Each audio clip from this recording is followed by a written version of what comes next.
So I really studied when plants are introduced into new environments, which traits are being selected. Are the bigger plants being selected, larger leaves, earlier flowering? Any of these traits could be important when plants are introduced into new environments. I experimentally introduced a plant population into the Calder Center, and for the first 3 years of growth, studied a variety of traits, morphology, physiology, things like that, and looked at the natural selection on these plant traits for the first 3 years after introduction, and then actually did a resurrection experiment comparing ancestors and descendants in a common condition to show rapid evolution following introduction.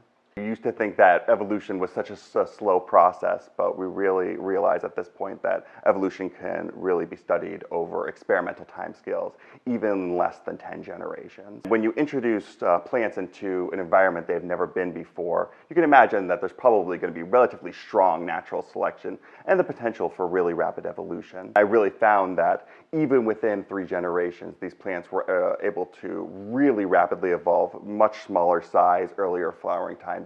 Plant invasions is such an important topic.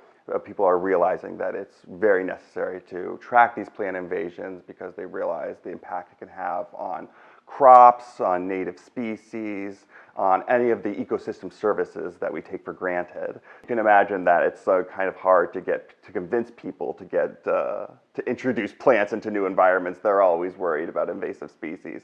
So having the Calder Center solely dedicated to this research and have their fully back behind it really was invaluable.